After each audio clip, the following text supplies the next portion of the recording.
اس سے ایمان اٹھا لیا جاتا ہے، ایمان خود اٹھ جاتا ہے۔ اب ایمان اٹھ کر جاتا کہاں ہے اور کتنی دیر کے لیے جاتا ہے؟ تو ابو داؤد بسم اللہ الرحمن الرحیم۔ السلام علیکم ورحمۃ اللہ وبرکاتہ۔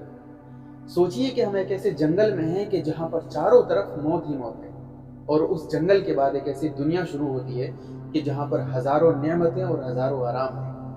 اور اس دنیا کا بنانے والا جو ہے اس نے ہم سے یہ کہا ہے کہ اگر اس جنگل سے واپس آنا تو جو تمہارے پاس امانت ہے اس امانت کو ساتھ میں لے کر آنا، ورنہ اس دنیا میں تمہیں داخلہ نہیں ملے گا۔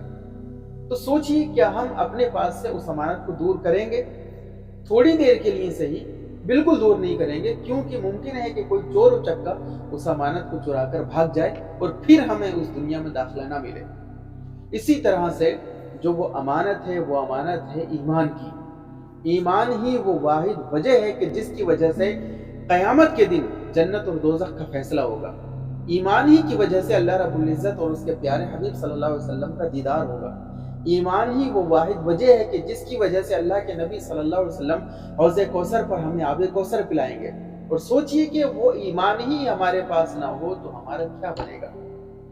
ایک چیز تو یہ ہوتی ہے کہ ہم کسی کو خود سے تھوڑی دیر کے لیے دور کر دیں، اور اوپر سے بدنصیبی یہ ہوتی ہے کہ وہ چیز ہی ہم سے کچھ دیر کے لیے دور ہو جائے، خود دور ہو جائے۔ اس میں ہماری زیادہ بدقسمتی ہے۔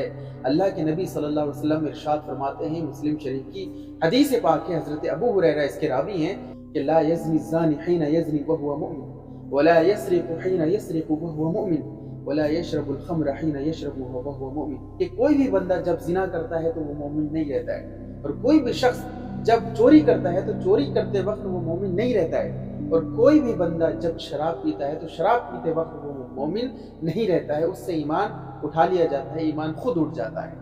اب ایمان اٹھ کر جاتا کہاں ہے اور کتنی دیر کے لیے جاتا ہے؟ تو ابو داؤد شریف کی حدیث پاک ہے، حضرت ابو ہریرہ اس کے راوی ہیں، اللہ کے نبی صلی اللہ علیہ وسلم ارشاد فرماتے ہیں کہ اذا زنى الرجل خرج منه الایمان كان عليه كالظلة فاذا انقطع رجع اليه الايمان، کہ جب بندہ زنا کرتا ہے تو زنا کرتے وقت اس کا ایمان اس سے نکل کر اس کے اوپر سایہ کر لیتا ہے، اس سے نکل جاتا ہے، اس کے اوپر ہو جاتا ہے، اور جب بندہ اس غلط کام سے واپس ہوتا ہے تو ایمان اس کے اندر دوبارہ واپس آ جاتا ہے۔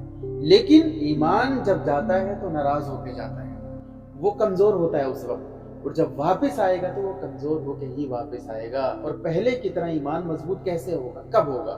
تو پہلے کی طرح مضبوط کرنے کے لیے توبہ اور استغفار کرنا پڑے گا، اور ایسی توبہ کہ جس میں دوبارہ وہ گناہ کرنے کا ارادہ نہ ہو، پکا ارادہ ہو کہ ہم یہ گناہ نہیں کریں گے، تب وہ ایمان مضبوط ہوگا۔ اللہ رب العزت سے دعا ہے کہ اللہ رب العزت اپنے حبیب صلی اللہ علیہ وسلم کے صدقے میں ہم لوگوں کو نیک بنائے۔ السلام علیکم۔